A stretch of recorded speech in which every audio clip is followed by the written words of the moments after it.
5, 4, 3, 2, 1. And it's live.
This is Leicester Till I Die TV.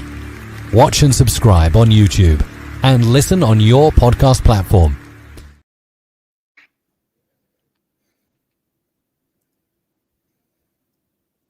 Good evening, everybody. How the devil are we? Look at this. We all got the memo.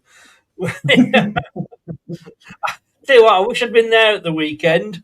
Instead, let me just say before we get started, it will be tomorrow. I don't know whether to do it yet as a pre-record or we're going out live. You can obviously always catch up on it, but we're going to have Stefan Borson on talking PSR and what the fuck is going on with it.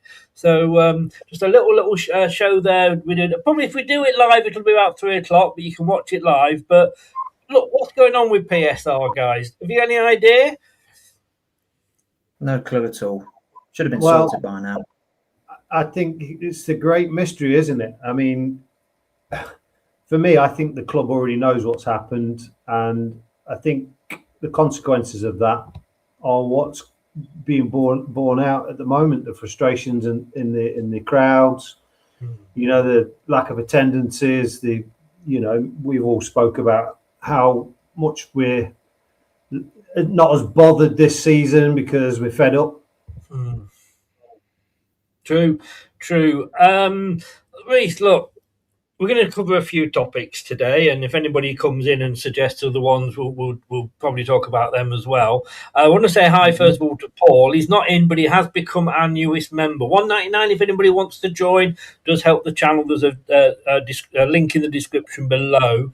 But look, and also hi to Craig as well. Look, I've put that picture there, which is sort of that is supposed to be a certain championship manager, and I think it has got a slight resemblance to him as Pinocchio. Now, I'm not saying that this guy is a liar, but he's been called a fraud on the show earlier. What would you call him? Toothless. Yeah, I would say a yes man and a fraud. Is he, Reece? Is he out of his depth? I think so, personally. I think, I mean, you look at his record at QPR, it's not, it wasn't filled with many like wins on the trot or anything like that. It was a couple wins and a few losses and a couple of wins, so I think, I don't think he's anywhere near good enough to manage a big club like us in the Championship. I think with all this paying his own compensation, I think he felt like he was honoured to get the job, sort of thing. It's a privilege and all of this sort of, and walking around clapping the fans before the game. I mean, when do you ever see managers do that? I'd rather a manager just come in, get to work, and just do his shit on the touchline, basically. So, no, he's not for me. Then before the first game, he did. Yeah, he come round, he was clapping the fans, and I was like, "All right, okay, fair enough." But the more I think about it, the more I think, try and buy yourself some time because you don't think you're good enough, sort of thing. Maybe. Even Claudio didn't do that, did he? No, Brendan Rodgers didn't. Martin O'Neill didn't. No. No. Clibbo, let me come to you. I mean, he is we were when we played QPR. I actually spoke to a QPR fan, and they said that this is what he does. You think he's just about to sort of commit football suicide, and then he'll somehow scrape a win, or they'll be losing, and somehow they'll get back and come away with the draw. And you think, oh, this could be it. And then a couple of games later, you're back to losing a couple and maybe drawing one. It's exactly what we're seeing here, isn't it? Yeah, which begs the question, who scouted him? Because I mean, me and Reece spoke about at the beginning of the season. Well, at the beginning of the season when he was employed, to a degree, me and Reece were both fooled by it all. But it does beg the question: when you do a deep dive into his record, it ain't that clever, and particularly the last job, which is the division that we're in. It's exactly what Reece has said. Now, that to me is worrying. And a lot of people are still using, and I'm going to say this, the excuse that he's not had his own transfer window. And I've said this to you on a previous show, Chris. If you are a manager, you're employed to get the best out of your staff. He is not getting the best out of his staff. And if you're telling me that there isn't another manager who would command a similar sort of wage packet that can't get a better tune out of those players, I'm calling you a liar right now. Reece, let me ask you this then, because we could have got Chris Wilder. Mm-hmm. We interviewed him. He wanted to come, and I think we have touched on this before. All right, when he went back to Sheffield United, he took over a team that was 0 points, I think, or possibly 1. The players that he'd had when he was there had been sold, because the guy that had come in, Sellers, I think it was, wasn't it, wanted a different style, a different type of player. So he came in with not all his own players, and he got them on a winning run. Now, all right, the wheels have come off a little bit. But we went for the wrong manager. I mean, I got pilloried when I suggested. I mean, I didn't say I wanted him, but what I said was I would understand if the club went for him. Should we have gone for him? Well, I mean, hindsight's a wonderful thing, really. I mean, obviously, I turned my nose up at him straight away because I thought, old-fashioned, nah, not for me. I want to get someone that's. But the more that the season's gone on, I don't care who's in charge now. I want someone that's going to come in and just do the best of their ability and, give everything that they can to the fans. And to be honest with you, Chris, I don't think many of our players would have stomached a Chris Wilder approach because they're all a bunch of pussies and they're all a bunch of, they like all this football. They're not willing to get down and dirty. They're not willing to do the hard yards that a Chris Wilder team requires. So as much as I would have loved him, I think the players would have revolted against him. I think you're right, but I mean, that's what we need, isn't it? We need a manager like that. You're muted. You've gone the other way, Clipper. Yeah, absolutely we do. Yeah, I'm doing it because there's been feedback. Sorry, guys. Yeah, absolutely we do. But it's true what Reece said. I mean, since the days of when we had managers like that, the O'Neills, people and the Pearsons, the game has moved on. Now, when I say it's moved on, for me personally, I am of a certain age. I don't think it's moved on for the better in a lot of ways. And I think that a lot of times footballers, the culture's changed and a lot of them are princesses. You've got a lot of different nationalities in teams now. So you obviously, you speak to some of the ex-players when you see them being interviewed and the camaraderie in the dressing room. That isn't there anymore. They don't go out for a pint anymore. They don't do so. For me, that team spirit and that team ethic sometimes is built off the pitch as well as on the pitch, and I don't think that's there anymore. That's not the fault of anything. I'm not saying that like it's a really bad thing that there's all the different cultures in the dressing room and all different sort of approaches, but that's a genuine reason why I think that the team spirit isn't there anymore. And because of the way football is and some of these princesses that are in the dressing room, they're not responding to any kind of discipline. They've grown up with this praise everybody mentality. And I'm afraid that's certainly not how I was brought up. Your PE teacher certainly never brought you up at school like that, did they? Yeah, totally. But I mean, Reece, it's a case of we're paying your wages. We've employed this guy as your boss. If you don't like your manager, get on with it. Look, as you know, I've been a manager, and there's some staff members I didn't get on with, and I've been called into meetings because he's gone over my head and complained about me. I tell you what, publicly, my boss always supported me because she was a bloody good boss. In fairness, when he went out the room, she may have given me a bollocking and said, "Just be careful what you do," but I was the boss and she backed me. And the owner should be backing these players and saying, we are paying him, whether it's Chris Wilder or whoever, we're paying him and you do as he's told. If you don't do it, go and train with the kids.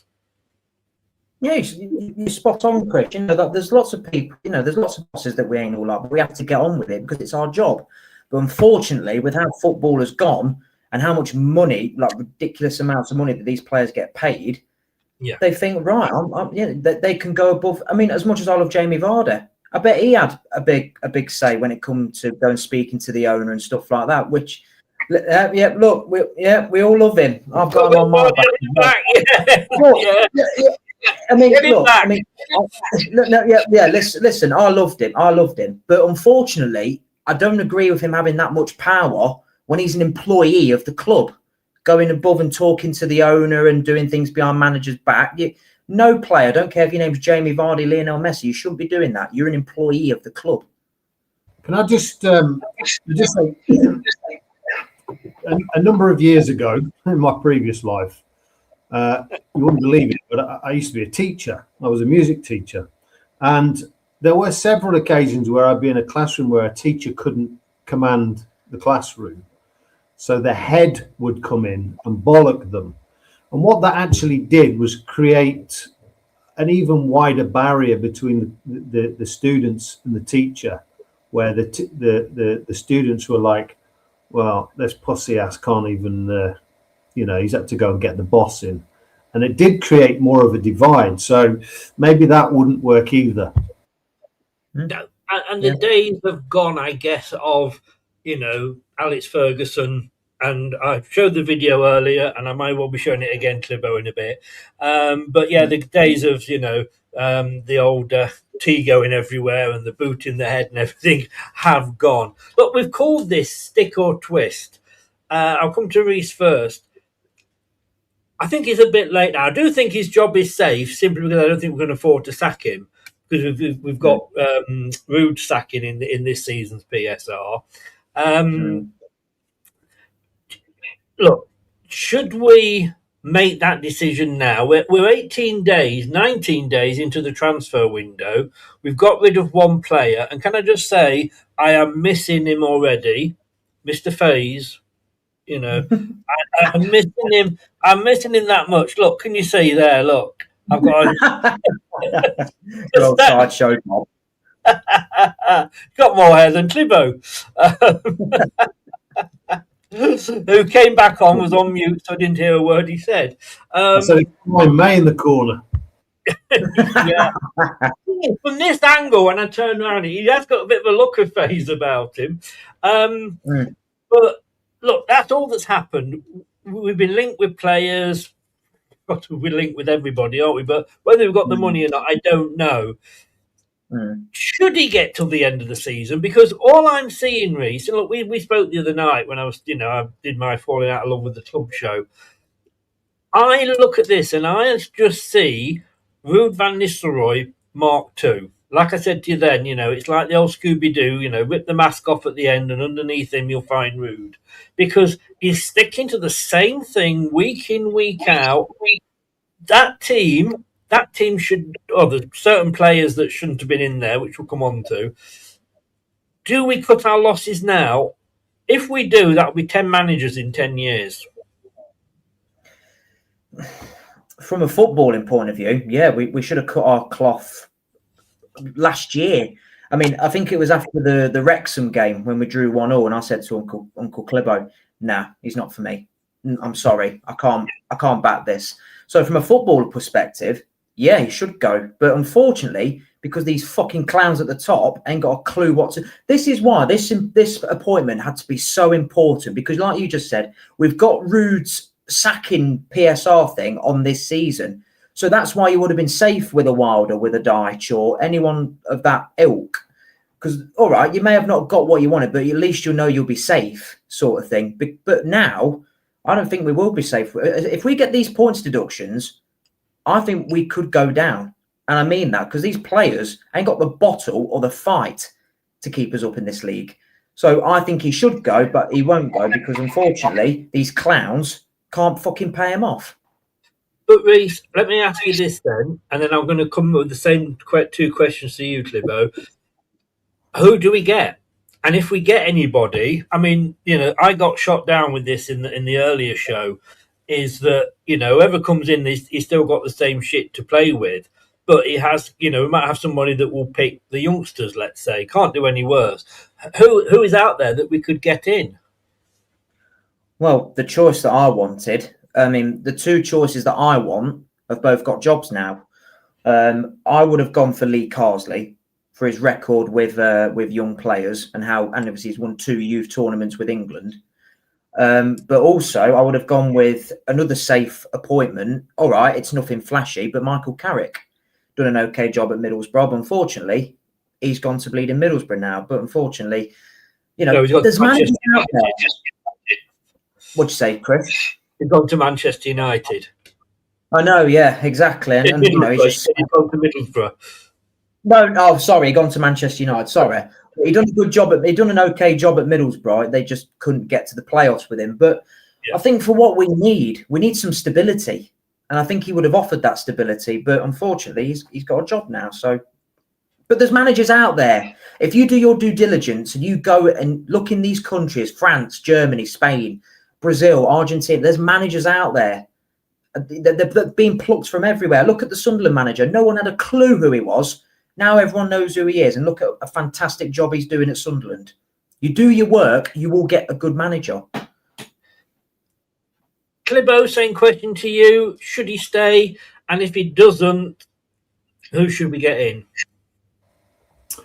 No, he shouldn't stay for all the reasons I mentioned earlier, and I stand by that. My mind can't be changed now because I think the damage is irreparable with the fans. It's too divisive. Do I think he'll stay? Yes, and I've got a horrible feeling that he's here for 2 years, and I think as long as we don't get relegated, the contract will run down. Now, that worries me because I think that says a lot more about the club's ambition. In terms of who I think we should get in, I'm not as clued up anymore about what managers are where. But like what Reece says, I'm not necessarily saying we should go to Spain, Italy, and like that. There are coaches out there now. Managers have got a different role now. It's not like, again, the O'Neill thing. You turn up probably once a week at training to ask how it's going. That job role of managing a team of people is not there anymore. It's a first team coach is involved in everything. Maybe we should go back to the old way and trust the coaches a little bit more. But I think if you look at the person that's at the top of the league, it's an Englishman who's played in English football. Now, I suspect that if you go out to the continent, you're going to get the same kind of thing as what we're getting at the moment, because everybody wants to play this flashy arse football. Now, it's, for me, like I said to you the other night, Chris, it's two different sports, the Championship and the Premiership. The only way to get out of this league is to have hard, fit players with some youth, in there that have got energy that can keep up. Now, once you get to the Premier League, the only way to stay there is to build a squad and build a style slowly. There's no point, Marty, persisting with this style with the players he's got and the potential players that he'll be able to afford if he was ever to get promoted, because we would get slaughtered. I want to come. Yeah, no, good points. Good points. Let me come back to you, Reese, because you did say you wanted stability, but is that not what you're going against if you're getting rid of Marty now? Well, no, I wouldn't say this is stability right now. This is awful what I'm seeing right now. I mean, stability. I mean, the least that we should be expecting as Leicester City Football Club is to be at least pushing for those playoffs. And we're nowhere near pushing for those playoffs with this clown in charge. Now, if you had a Chris Wilder or a Michael Carrick, you may not get in there, but you'll be pushing for it. And then you could eventually get somebody in that's, they've steadied the ship. Now you can get somebody in that can just push us over the hurdle and get us back promoted. So, no, I don't think it is stability with this clown in charge. I don't expect Leicester City to be in the bottom half of the Championship with this squad of players. I don't expect it. We're only 5 points off the playoff, though, Clibbo. And 6. All right, I'll give you that. 6 points off the playoffs. So we're 10 points off the relegation. But I'm just thinking, if we want stability, this will be our 10th manager in 10 years. That's up there with Watford. That's up there with Manchester United. And this manager, surely, does he deserve a window where he can actually buy players? Does he deserve to actually try and put his mark on it? But, before I come to you answer that, Clibbo, this is the manager that when we played Sheffield United at our place, they played 4-4-2 and were 3-0 up at half time. We then played them less than, I think we may have discussed this on Friday. We then played them a month later at their place, and they played 4-4-2. And what did we do? We played the same fucking formation that we went 3-0 down at half time with. I mean, that's what pisses me off with this guy. Does he deserve the chance to be given and mould this team into what he wants? From my perspective, like what Reece says, there's no stability. And you can give this guy a chance in the transfer window. But it's like what you just said, Chris. He's so stubborn with this system that he's playing, which is so disjointed. I mean, you saw the goal, again the other day. He's putting players in that they've not got the pace to play that. The fullbacks are not quick enough. They're not robust enough. So you give him the transfer window, and he goes, we're shopping at Lidl. So you give him the transfer window, and he buys somebody that's just maybe a little bit better. For me, you just look at the players you've got at this point of the season and go, right, if our objectives were to get pushing to, for me, I said at the beginning of the season, if you're not in the playoffs with this squad, you failed. Yeah. So if we're not pushing, if you can't push this squad towards the playoffs, even with what we've got, I'm not sure I trust him with money. I do get what you're saying. The thing is, Reece, and this will lead us on to a topic that I will come back to.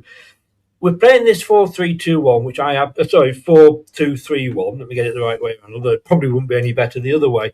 It really winds me up. This is Pep, and as I always say, I think he's ruined football. But that's what Top wants. I mean, this is an owner that has turned up once since his famous interview.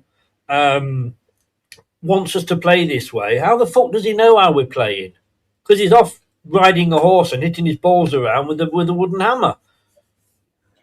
He hasn't got a clue, Chris. He hasn't got a clue. His dad was more football orientated and he knew exactly what he wanted because he knew football. This guy does not know about football. I mean, all right, he brought in Brendan Rodgers, and that was probably the only stability we had for a few years. but that was with the highest budgets, paying the highest prices that we've ever paid in the club's history. You've then gone to Dean Smith, complete different style. You've then gone to Enzo Maresca, completely different style. Then you go Steve Cooper, part of the bus football. Then you go to Rude. The inconsistency is just, it's just, there's difference in opinion of what we should be doing. Rudkin obviously clearly wanted to go the Cooper, Wilder, and all that sort of route. Whereas obviously Toppers wanted to go the Rude, Brendan Rodgers, Maresca, and Martin Cifuentes way. But this is where the club's failing. This is all on the club. They don't know what they want because they ain't got a fucking clue. They don't know football. I don't know why you were saying that, and the Max and Paddy theme came into my head. You don't know where you're going. Don't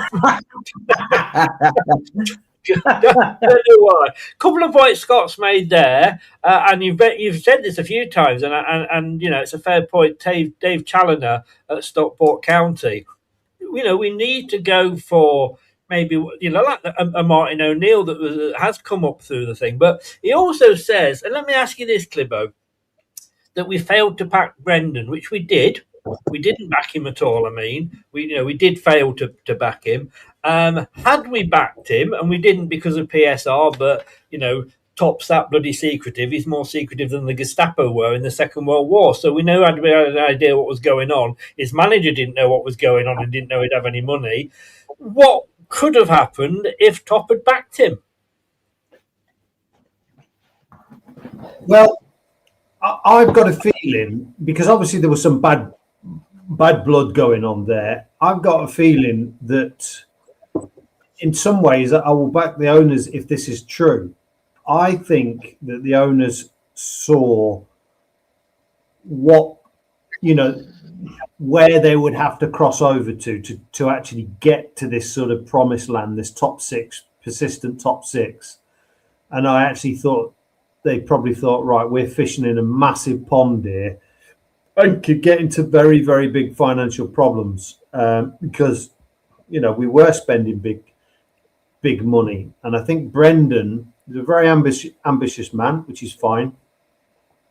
But I just think his ambitions were probably above where Leicester will ever be able to, even though we'd won the Premier League and FA Cups. Same question to you, Reese, then. Mm-hmm. What was the question again, Chris? Sorry. You're going to ask me that. I'm trying to remember it. Would Brendan, had he been backed, would he have, would we have been in a different place to where we are now, knowing the Brendan Celtic problems? Well, Rob Tanner, he done a show not long ago, and he was talking about Brendan's situation at the club, and the club was saying, "Oh no, we can't buy anyone." But Brendan was saying, even if apparently this is according to Rob Tanner, if we get a points deduction, let's just get on with it. I back this squad, just get, and then we'll ride it out, and then we'll go again next season and all that. So that situation is very tricky because I can understand Brendan's point of view. You want to push on, you want to get into the top six. Well, you need to do this and you need to do that. But then obviously I can also understand the club's point of view, financial side. PSR's fucking us up here a little bit. So it's an odd situation. I have got some inside info on there was three players that Brendan wanted to bring in that are three very well-known players now. Cody Gakpo, Noni Madueke, and Ivan Toney. He wanted to bring them three in. He got them to come to. He got them to agree. Got them to agree to come to the club, and the club has said no, we can't afford it. Do you back them? Don't you back? I mean, it's a difference. I happen to think that you look at Fergie, for him to do well, how many times did he reset that squad? Every 2 or 3 years he was, and also he didn't hang about. If somebody wasn't playing well, he got them out. Talking to Fergie and looking at the style of play that we've been doing, Clibbo sent me this a while ago. Hopefully this will come up. I'm not sure. I might lose you while I'm playing it, but you'll still be in the background. Let's just see if this will work. Oh, hang on, it nearly did. What's the point in sitting with your back? Start that again. You're down 1-0 with 15 minutes to go. What's the point in sitting with your back four, your regular midfield, and 2 strikers? What's the point in it? The risk is shove people in the box because the other team react to that. You shove 3 and 4 in the box, get the ball in there. That's the risk because you can lose the breakaway, the counter attack quite easily, and we lost games that way. I remember, I think it was Newcastle, Ollie Gruner got sent off with bringing the player down the last kick of the ball. But the value is, you score in the last minute or injury time. Remember the dressing room? It was electric, absolute electric. The fans are going home, they can't wait to get to the pub to talk about. They can't wait to go home and tell their wife and their kids what it was like at Old Trafford to score in the last minute. That's the value. There's no point in flapping about in the midfield with a few passes and no taking the risk of getting the ball in the box. Because you're not going to score for 40 yards. And if you're playing for our club, that risk should always be there. He's not wrong, is he, Reese? No, he's not wrong. That's why. I mean, I'd rather lose 2-0. You're 1-0 down, and I'd rather lose 2-0 going for it, giving everything we've got to try and get that equaliser, than do what we have been doing, tippy-tapping it and lose 1-0. It's cowardly, in my opinion. It's cowardly management. Clibbo, you wouldn't have had Alex Ferguson in the 91st minute of the game taking off Oliver Skip, when you're 2-1 down, taking off Oliver Skip and bringing on Sumare, would you? Because it's a like-for-like defensive midfielder when you're 2-1 down. What was he? Was he thinking, oh, let's just hang on to a 2-1 defeat here? I didn't get that substitution at all, as with quite a lot of Marty's kind of just like-for-like substitutes, which, you know, goes against what that video was saying, really. One of the problems I think that Leicester have in terms of, one of the things they're not working on in training is getting balls into the box, because, I mean, that's evident. I mean, I'm sure if you look at the stats, crosses into the box, it's pathetic. But the other thing is, we don't have players like, and I hate to harp on about it because I just sound like a broken record, but we don't have the likes of Taggart, Walsh, Elliott, who would come up for corners, and they were as much of a threat as any striker, and we don't have that. So I think we do, but he's injured at the moment in Sutar. Yeah, Suter. Yeah, I mean, I'm not optimistic about his chances of coming back into the team, because that's a really bad injury. But if we had a Suter fit, for me, he would. He's got all the sort of pedigree that you want in this division. You know, he's hard. He's not got a lot of pace. He's got more than Vestergaard, but he's hard. He scores. I mean, I've seen him go off a few belted headers for Australia. You know, he's willing to get up there. He's willing to get stuck in, and he's willing to defend like a defender. Get the ball away from the goal. Protect your goalkeeper. One of the reasons Jakob has fallen off a cliff this season is his defence is so piss poor in front of him. I mean, be careful here, Clibbo, because we're going back to Danny Ward. He was bad, but I always said that defence in front of him was awful. Yeah, it was. It was. I mean, a keeper's there is the last line. So once the ball's past your defence, it's up to the keeper. And sometimes they don't have a chance.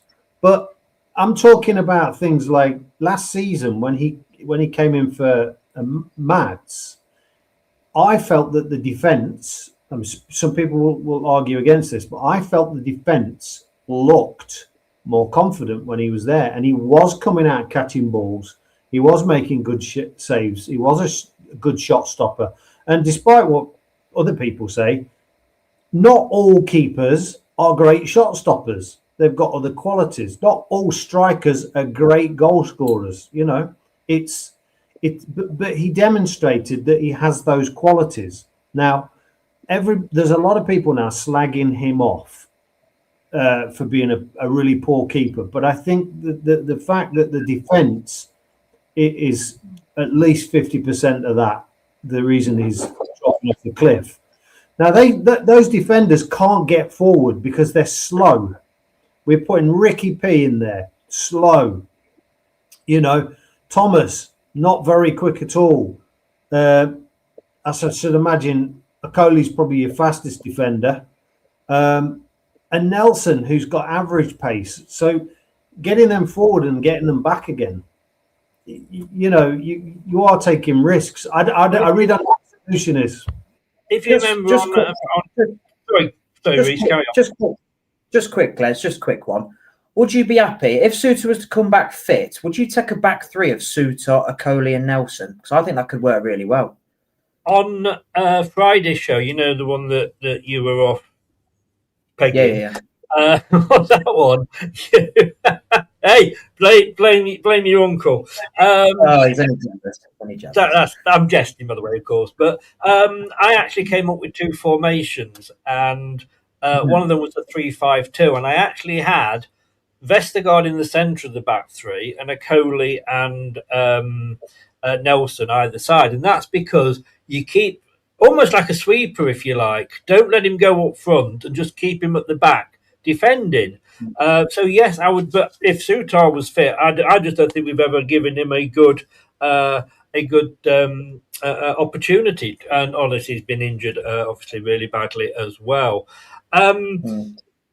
Look, I just think let me go to the other end of the field with you, Reece. What would you like your number 9 to do? Oh, I don't know. I think do what he's paid to do and fucking score goals and get in the bastard box and stop dropping deep to go and get the ball and trying to do all this fancy modern day shit. Get in the box between the two defenders and make sure you're on the end of a fucking cross or a fucking loose pass or whatever. Totally agree. But if you're going to score goals, what do you have to do if you want to score goals? Well, you have to get in the box, don't you? You have to be in the box. And you have to have a shot. Yeah. Right, Jordan Ayew. He has his uses, as in coming on in the last 15 minutes if you need something or hold on to something, because that's all he does really, in my eyes now, is he'll go down, he'll get a free kick and he'll break it up, but we haven't got anybody to take advantage of the free kick now. These were his match stats in 70 minutes against Coventry. No goals, as we know, no shots, therefore no shots on target, and no assists. He created one chance. He committed 2 fouls and he won 3. Now that is his contribution in 70 minutes. That is the guy that we have got up front, and we've got Jake Evans, let me get his name right, Jake Evans, and I do go on about this, but he is knocking them in for the youth teams. He was on the bench against Cheltenham. What did he do? He ducked Daka off and put Ayew on. For fuck's sake, we're 2-0 up against the League 2 side. He will start on Tuesday probably, but he's on that. He's going for the end of the season anyway. Let's just get rid of him. Let's just leave him out, Reece. No, he's spot on. It's not good enough from your striker. You know that they get paid the most money to do the job, to get the goals. You know, to do the all-round play and score goals, and he's not doing it. He's never been a natural number 9. If you look at his career, Crystal Palace, Aston Villa, Swansea, even in the French league, he was never a natural number 9. And what do? We give him the fucking number 9 shirt because the club are fucking clueless. And as for this manager, I mean, you've got, in my opinion, one of the more talented lads in that academy, Jake Evans. I think he's got super talents. Probably not as good as Monga's talents, but not far off, banging them in for the under-23s. And the kid's 17 years old. He's doing it for the under-23s. You know, there's 22, 23-year-olds he's playing against, and he's a 17-year-old kid, absolutely taking the piss out of them. So what do we do? Oh yeah, let's keep him on the bench against Cheltenham. Yeah. We'll keep him there. And then what we do? We bring on a fucking donkey who's leaving at the end of the season anyway because this manager hasn't got the fucking balls and he's a fucking coward to not put him in the starting 11. He's a coward. You know, I'm getting really, really worried because on Friday, me and your uncle actually agreed on quite a lot. And today, we're agreeing as well, Reece. This is unreal. Look, I said earlier, I want to talk about Luke Thomas because somebody said they were getting fed up with all this picking on Luke Thomas. Look, I have him in my team if I pick my team purely because who else is there? I would change to a back three, so we don't need him. But while he's playing for that, who else have we got? Clibbo, let me give you Luke Thomas's stats. Played 90 minutes. Now, obviously, he didn't score. That's fine. He did have one shot. It was off target. Chances created 0. Fouls committed 1.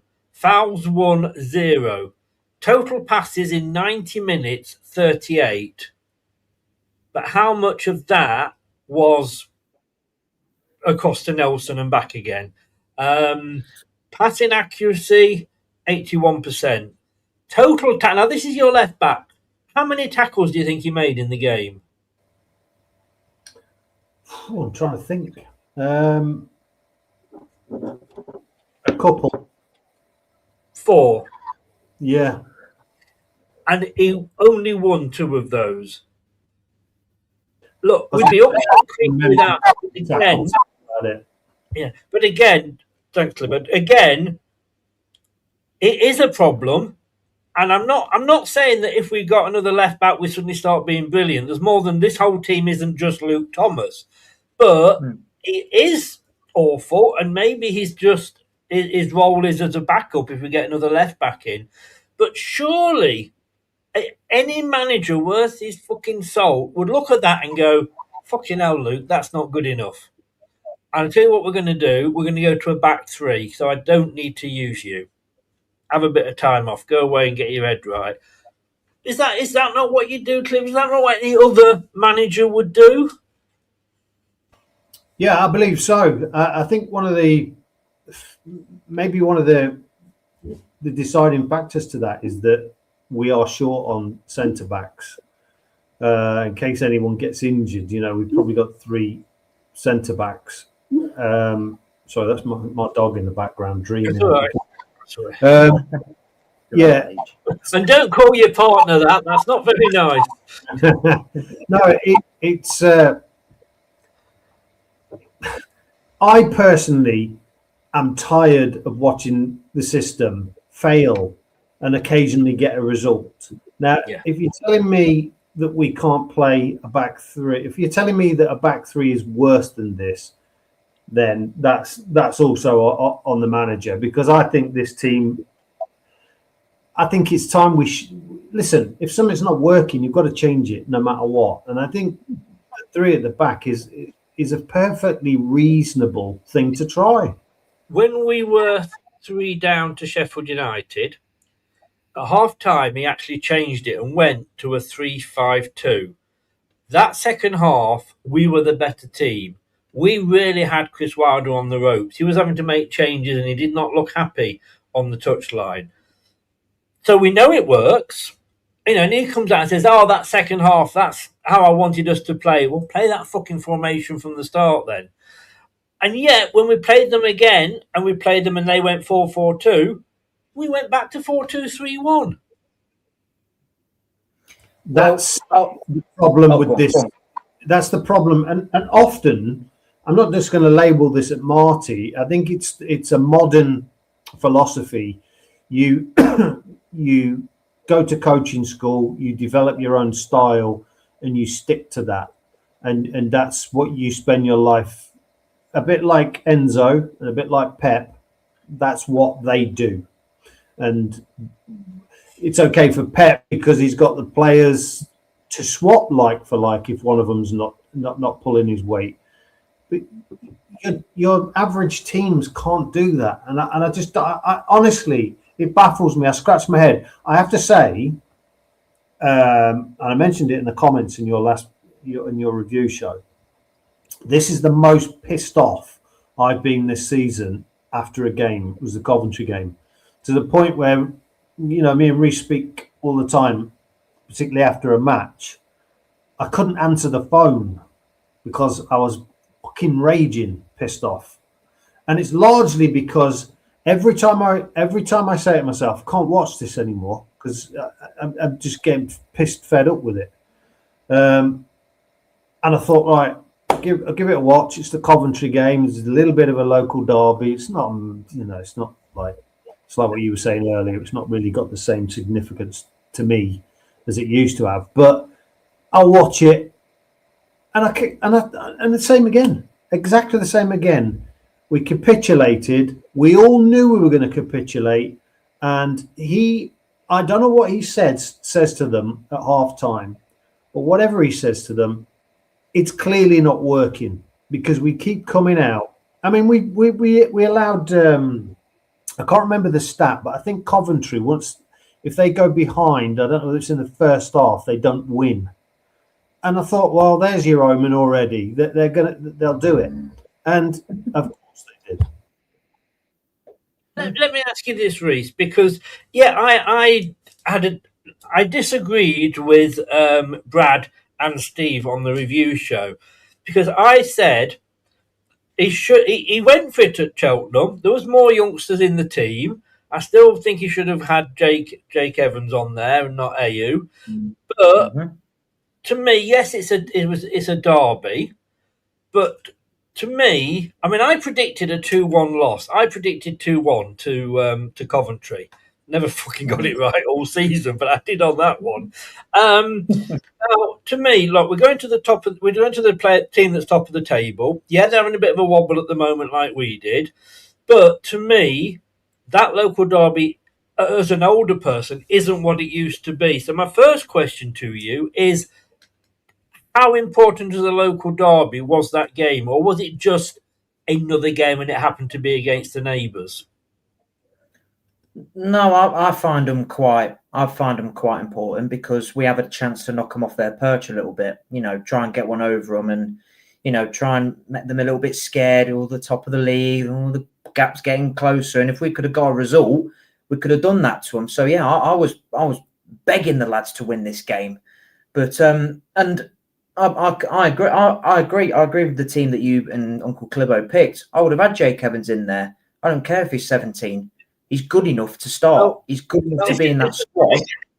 This is my follow-on point, Reece. And again, I'm interested in what you're thinking, because I think it might be a generational thing with this derby. Because like me and Clibbo were saying, he's not what it used to be. I don't give a shit anymore. Yes, I'd want to beat them. Will I be really annoyed if Coventry get promoted? No, I'd be quite happy because it's another East Midlands, not an East Midlands, but another Midlands team in the Premier League.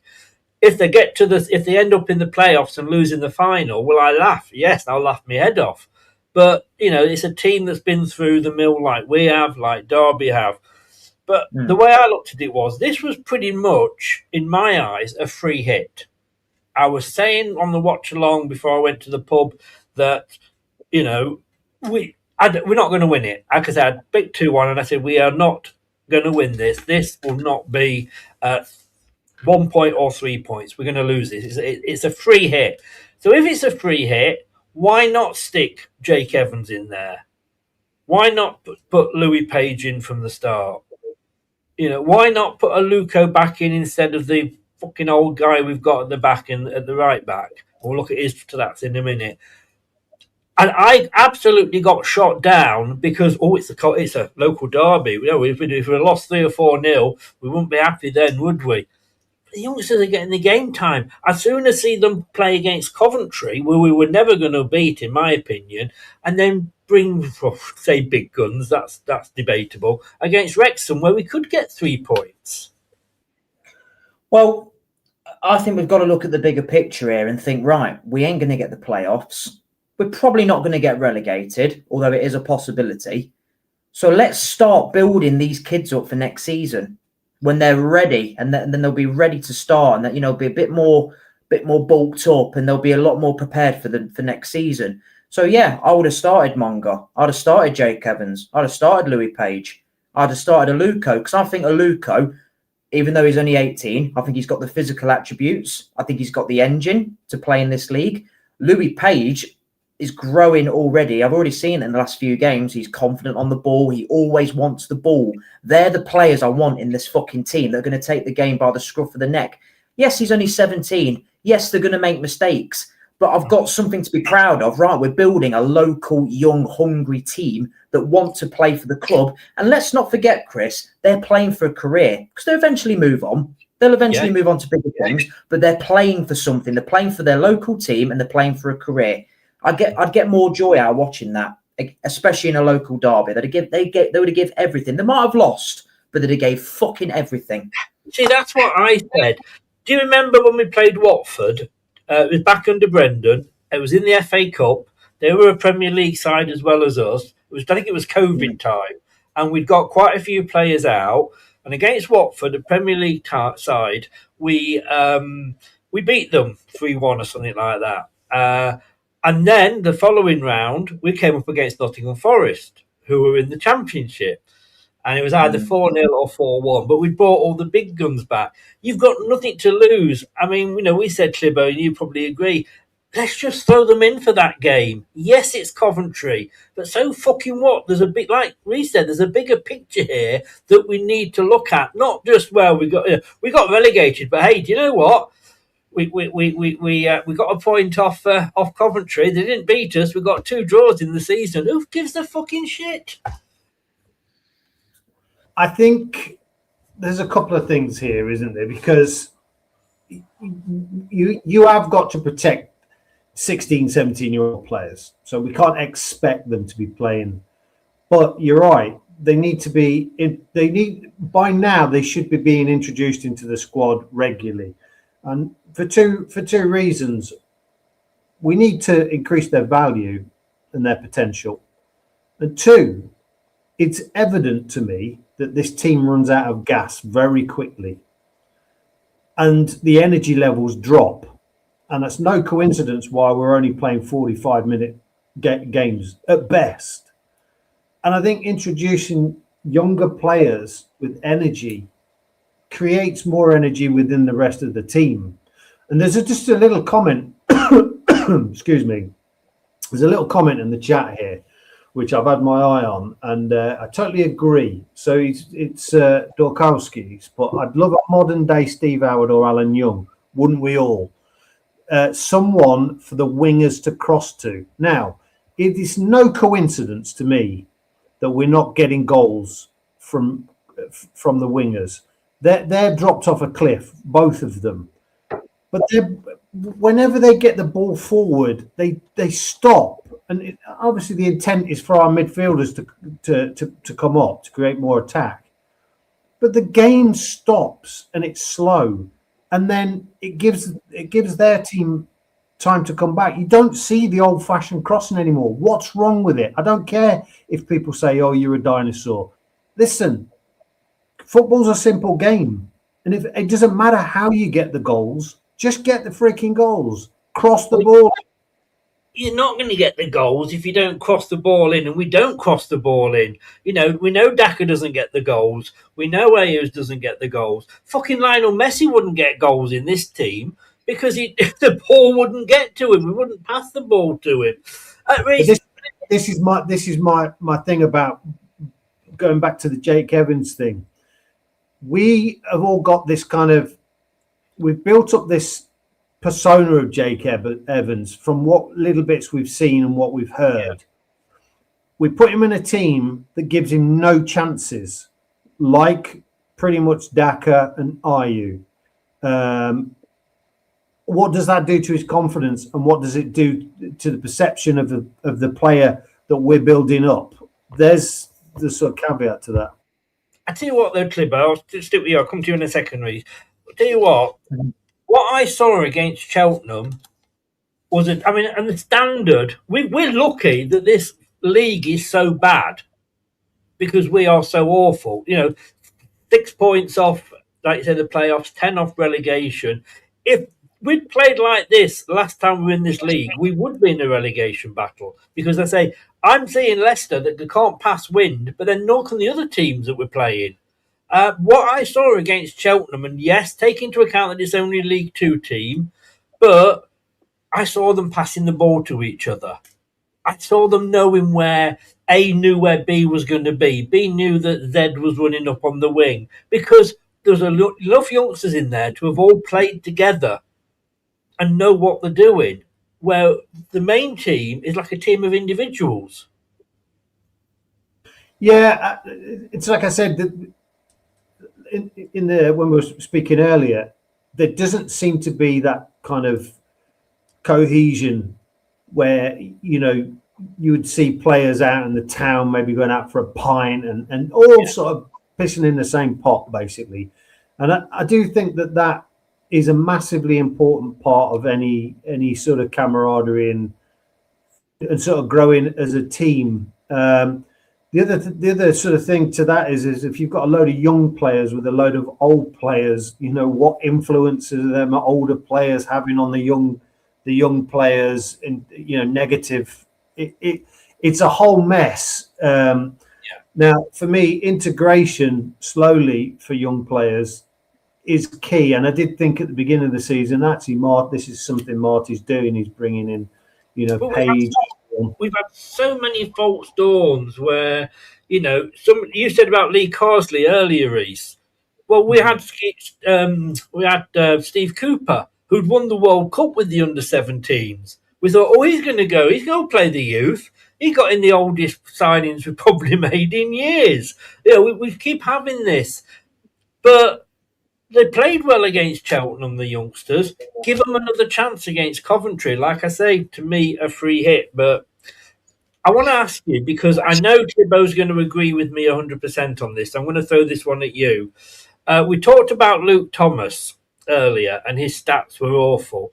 I'm just currently looking at the stats for the guy on the other side of the pitch, our captain, our leader, our inspiration, our right back. Yeah, our right back. Now, I don't expect him to have shots on target or assists or whatever, but he created one chance, same as Luke Thomas. He didn't commit any fouls, but he didn't win any fouls. He passed it 55 times with a passing accuracy of 81%. Again, pretty much around Luke Thomas. 4 tackles, exactly the same as Luke Thomas. Tackles won percentage, 50%. Exactly the same as Luke Thomas. Luke Thomas is getting brickbats, and yet when I criticised Ricardo and said that he should be shipped off to the old fucking people's home, I'm getting like people going mad at me. Well, unfortunately, you've got fans that hold on to the past about what these players have done from in the past, and they don't look at the present. And unfortunately, I don't care if your name's Jamie Vardy. If you passed it, you passed it, and you have to be shipped off. This is a football club, not a fucking nursing home. Not a place for you to comfortably retire and, on a nice, comfy wage. He's on 80 grand a week, this bloke, by the way. 80 grand a week. And, I love the guy, and it's Uncle Clibbo's favourite player. I've got a signed shirt of him up here, but he has to go. He has to go. He is not good enough anymore. He's finished. He's been. I'm gonna go ahead and say here he's been finished for 2 seasons.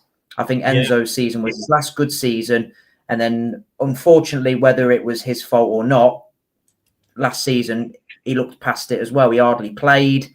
Cooper didn't fancy him. Rude didn't fancy him. So, unfortunately, because he's on such ridiculous wages, we can't ship him off. Like, I love the bloke. I can't speak highly enough about him. But I do believe if he didn't get injured, he'd have been long gone. He'd have gone off to a top team because he was one of the best fullbacks in the world. But I remember him being linked with Man United. Back in the day. Well, the thing is, sorry, carry on. Just before he got injured, this is true info. Just before he got injured, Barcelona were knocking on his door. I can believe it because he was that good. He was that good. Barcelona were knocking on his door, and apparently the club were prepared to sell him, and he wanted to go, but then he couldn't because he'd done his cruise ship. Typical Leicester, that, isn't it? Really. The thing is, This is our captain on 80 grand a week, our leader. Take me to your leader.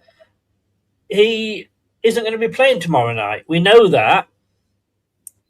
And I'm thinking, we've got a captain here that can't play every fucking game. And you know what?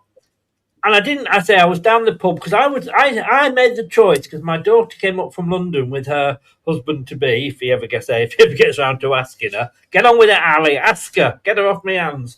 They came up from London, and I made the decision to go and see them down the pub and have a Weatherspoons fish and chips rather than watch Leicester. That's how unbothered I am about watching the club. Although obviously you do want to see your family. But the bit I did see on the clip is Stolarczyk, and I want to come on to him in a second, but Stolarczyk wasn't having a particularly good game, in my opinion, from what I saw, and I've only seen the highlights. But it was Ayew that was going up and having a go at him, not our captain. And Nelson played, was it the first goal, did he play onside? I think, I don't know. Where was the captain making sure that they're all in the row, like Morgan and Huth used to do? He couldn't lead a fucking dog, this guy. To me, it's the choice to pick him as captain was a loyalty thing, a kind of a last hurrah kind of thing. And like Rhys said, I love the guy, and I think he's been a great servant, and I think he's been very, very unfortunate.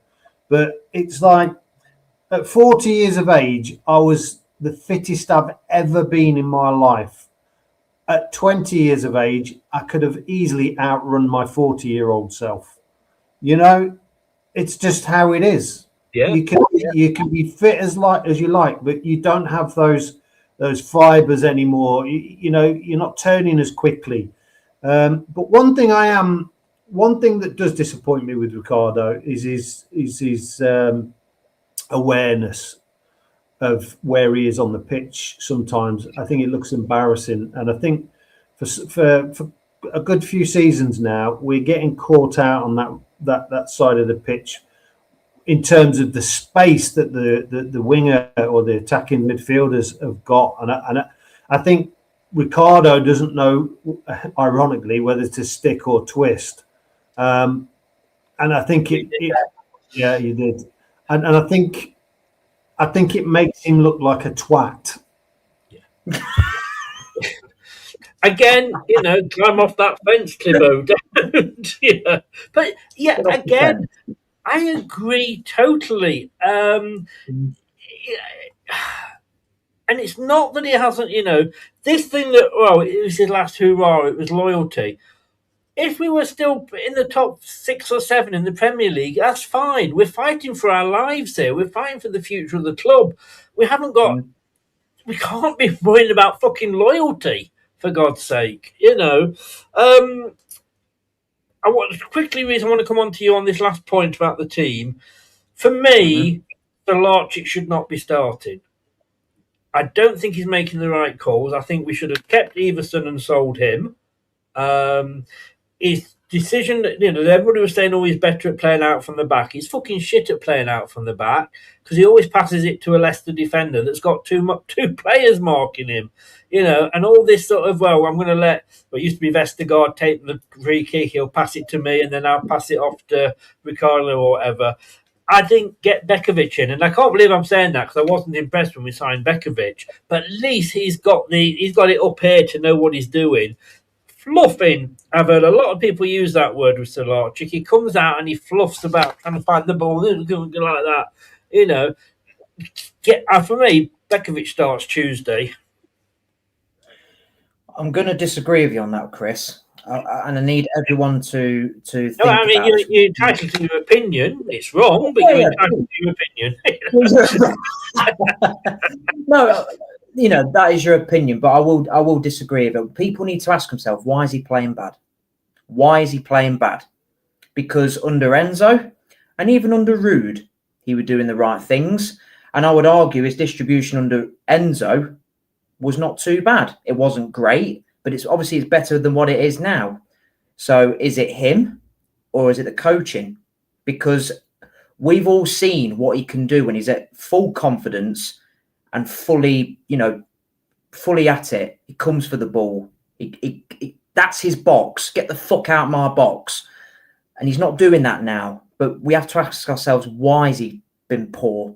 And I think it's down to the coaching. I really, really do. I think because obviously you've seen it under Enzo and you've seen it under Rude. He's a good goalkeeper. If you can get a good goalkeeping coach with him, I do think he'll be a good goalkeeper.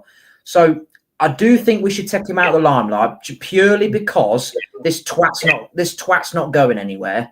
And obviously he'll bring his mate in Begovic, who he had at QPR. Fine, fair enough.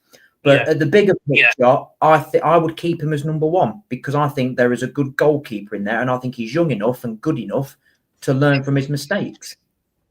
I'll stick with you, Reece, because on that point, because I wouldn't argue with you.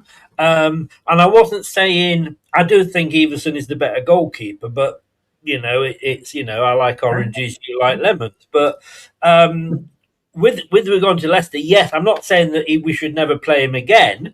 What I'm saying is, sometimes you need to take a player out of it and let him go off and just, have a bit of a out the limelight and what have you.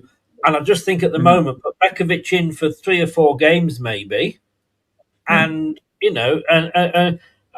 so yeah, that's my thoughts with him. I just wouldn't. I think I would just have Becker, and let's hope he could possibly stay on as the coach because obviously having him as a goalkeeper coach would not be a bad thing. Right, let's move on. This is going to be a very, very short section because we're going to talk about the transfer window, and we've done sweet fuck all. Can I just say? The real issue is the manager and how embarrassing he's still here. Of course he is. I can't argue. Oh, tell you what, while we're talking managers, right, we were saying before, if he was to go, who would we have in? Let me just tell you, there's a certain Enzo Maresca is available. God. I don't think we could afford to have him back now because of his wages at... I'd have been. Would I have him back? 100%, I'd have him back. I think not just for the football. People found his football boring, and that's fine. I personally enjoyed it, but he commanded the respect of the players. The players respected him. Harry Winks, the Ndidis, the Vardis, they all respected him, and that's what these players need. They need someone that they respect, and that someone is going to command respect. So. Of course, I would have him back, but we can't afford him to have him back now, unfortunately.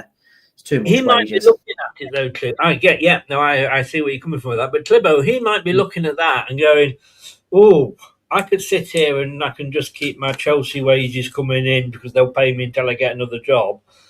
Oh, how did that work out for Potter? Graham Potter. Yeah, when he finally came back, he was totally out of it, wasn't he?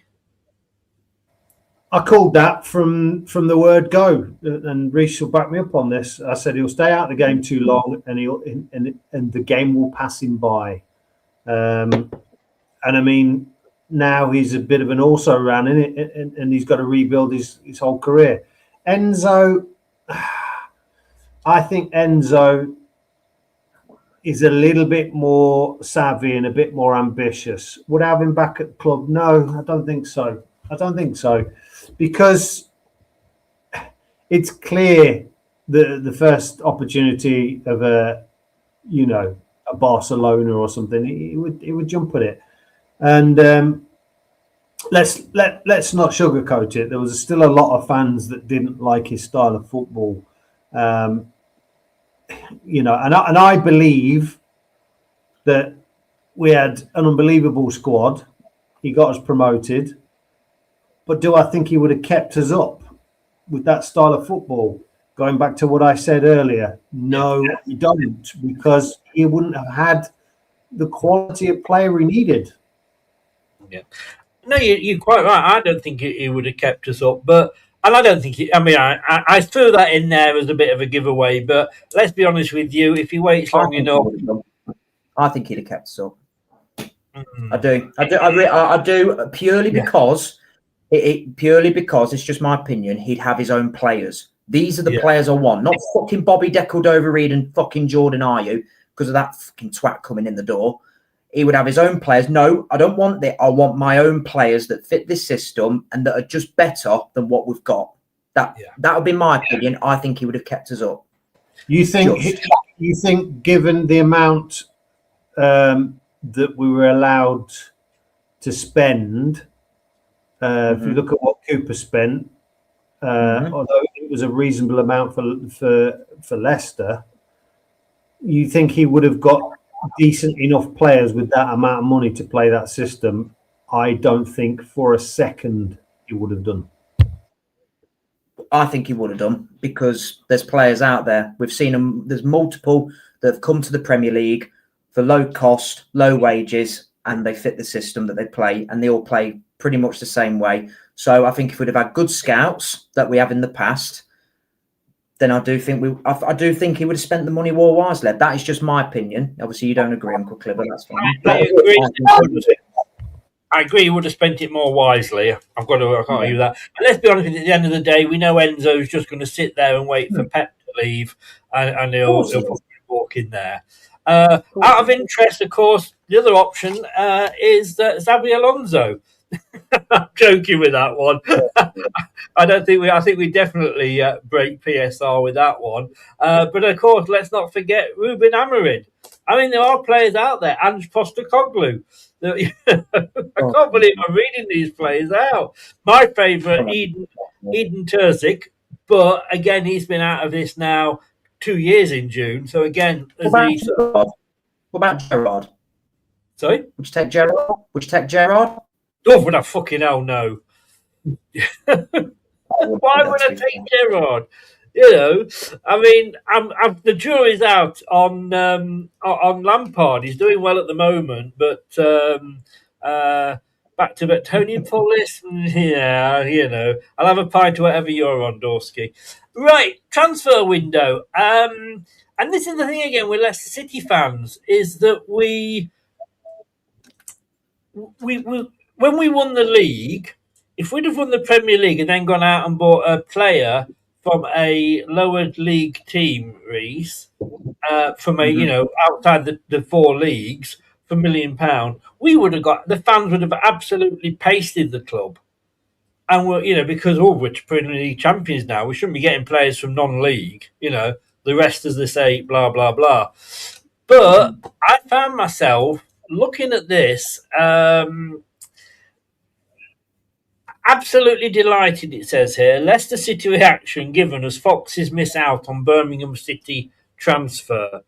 I could not believe that we are in the market for we were in the market for Lyndon Dykes. He's gone to Charlton. He was at Birmingham City, and he couldn't even get in their starting team when they were in League One. I mean, I personally don't think that rumour is true, personally, because I don't think it's true. But let's say it is true, then that just shows where Top's ambitions lies. That's where Top's ambition is. He's not bothered. Let's just get in any fucking Tom, Dick, and Harry. Let's just sign whoever. Because if you think for a second that Leicester City Football Club should be getting a guy that got what was it, two or three goals or something in a season, 2 or 3 goals. 30 years old. 30 years. I mean, just look at his age. He's 30 years old. Are we not learning from fucking mistakes? If this is true, signing fucking old players. I mean, I think we got away with that, to be honest with you. I think we misdodged a bullet there. But the one that we are being linked with, Clibbo, I've just got to try and get it up here, is that's the I've lost it now. We're linked with another striker from Sweden, aren't we? Ibrahim Diabate. I mean, that when I first read that, I thought, for fuck's sake, it's not him, is it? It's not, Yeah. He does look quite good, but what we're going to look at, do you remember when we signed Trevor Benjamin? You will remember, Clibbo, from Cambridge. There was another striker that he played with that went somewhere else, and I think we got the lesser of the two good ones.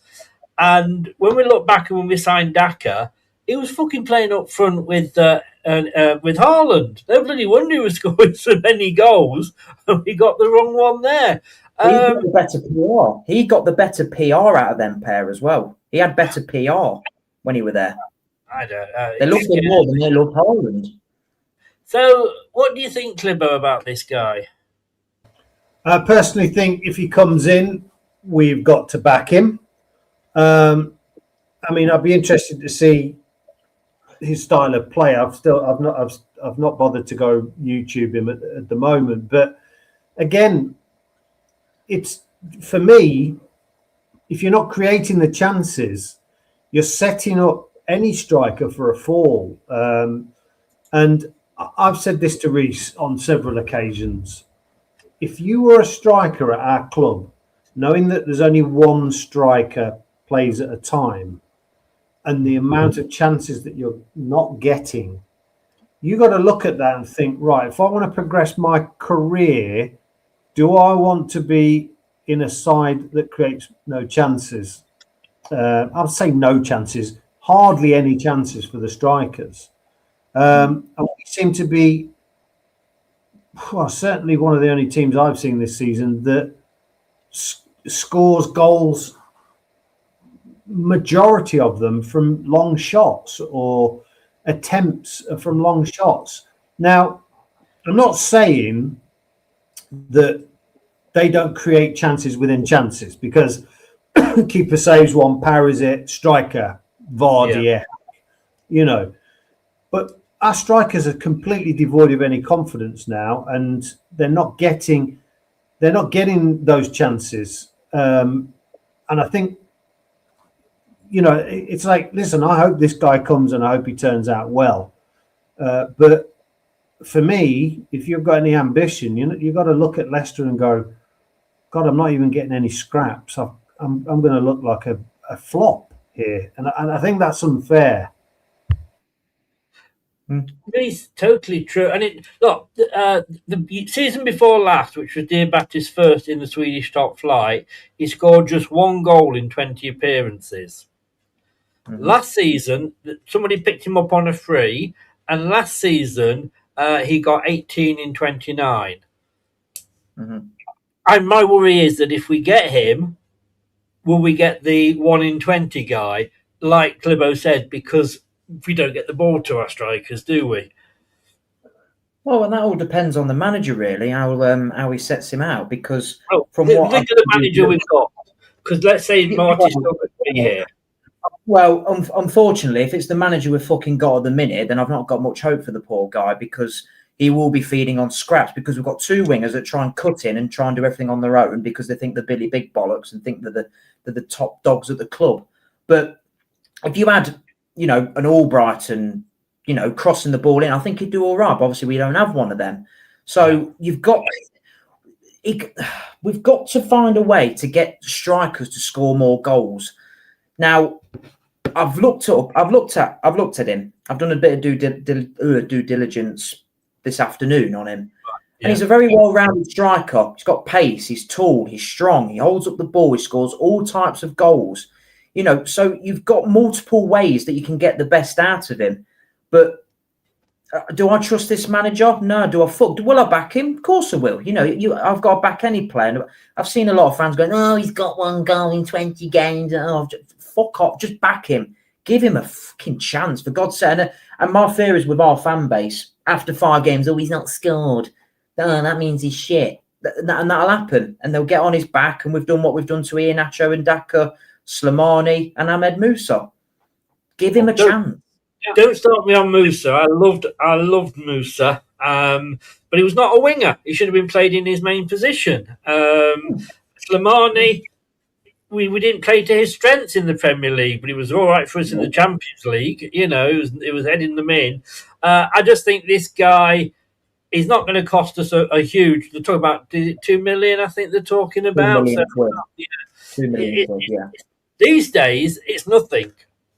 But yeah, we just need somebody. Look, Daka's never going to do it for us. I don't think even if you played the right system, Daka would score for us. Cranbridge. Yeah, Cranbridge. I can remember, I had a season ticket that year when we had him, which was the Great Escape year. And I can remember when we went, after we'd had the pretty decent start, let's be honest with you, including the Man United game. We kept losing and losing and losing. Not by many, and at least we were showing fight. But what I noticed with the Leicester team was when we got it up to the edge of the box, pretty much like that, we stopped and we went backwards. It was almost like they were scared to have a shot. Cranwich came on, and he was just hitting them like, it was going out of fashion. Now, all right, he didn't score many, but at least he was having the fucking shots. And like we said with Ayew, no shots, you're not going to score a fucking goal, are you? No, you're not. No.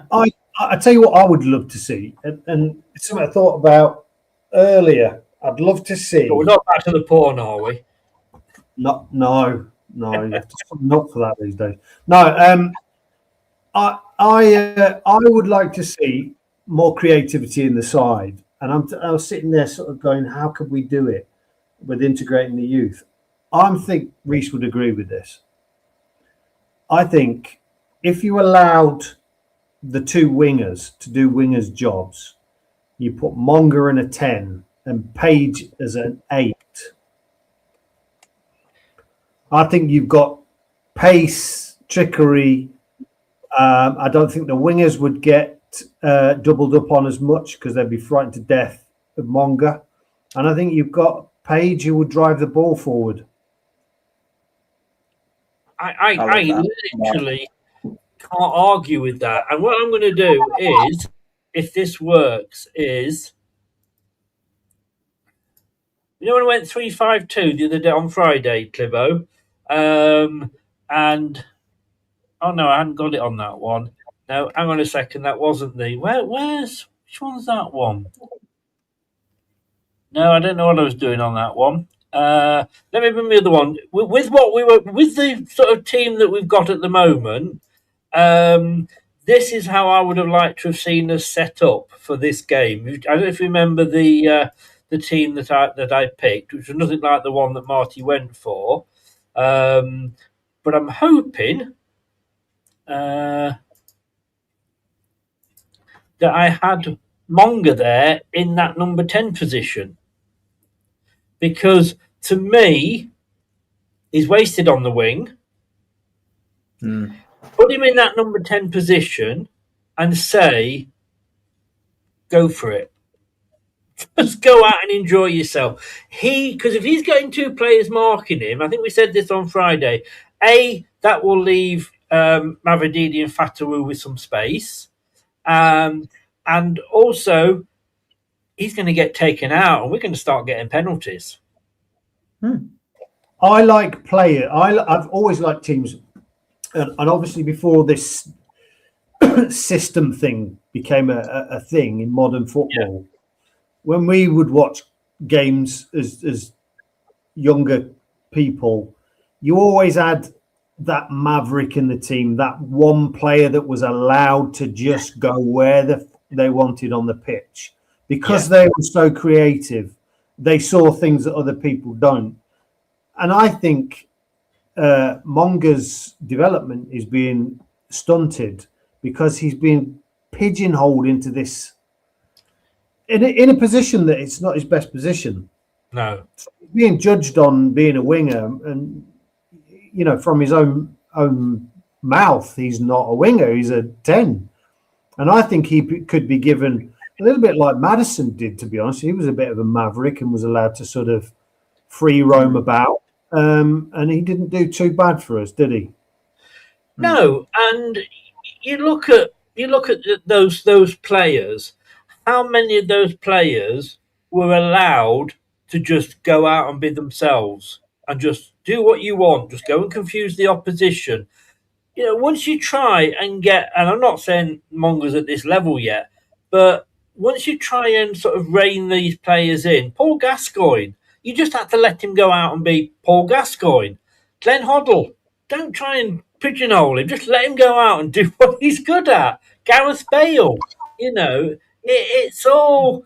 I mean, I've got to say, Transfer Market do have him down as a left winger. They haven't got him in that number 10 role at all. But I do believe, as you say, Clibo, that is his favoured position. Reece, that's the team that I put up to play Coventry. What do you think about that team to play? And we'll end on this now. What do you think about that team to play Wrexham tomorrow night?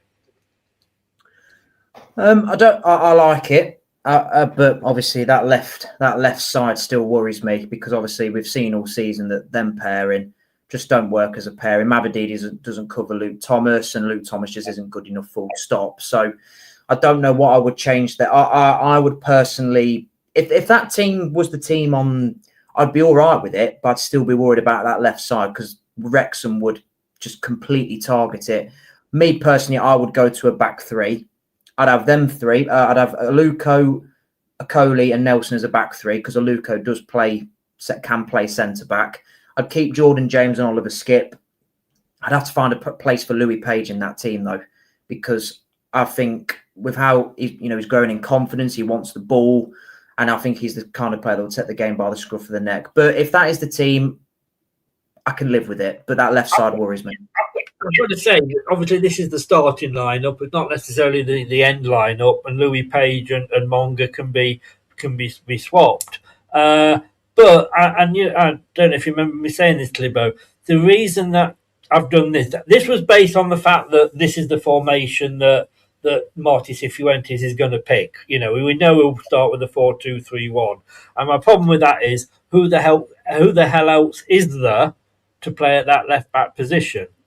I could maybe put a Luco there, but that then means I've got to either play Chowdhury or Ricardo at right back.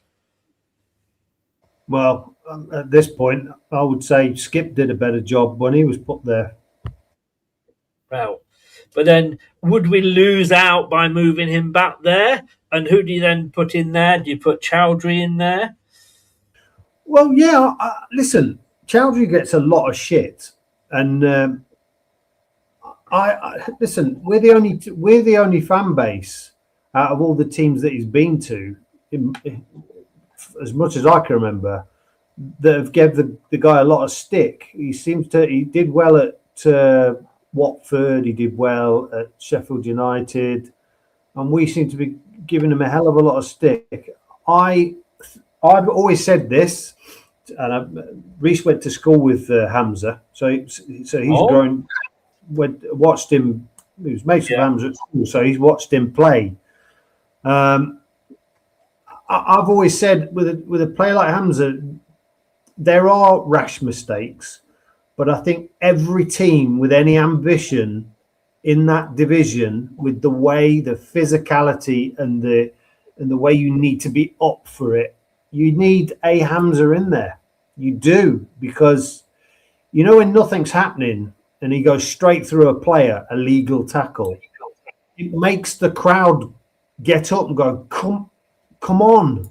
When I go down the King Power, and I've not been for a while because obviously I've been laid up, but it's just the worst atmosphere. It's like an old folks' home, and there's nothing going on the pitch.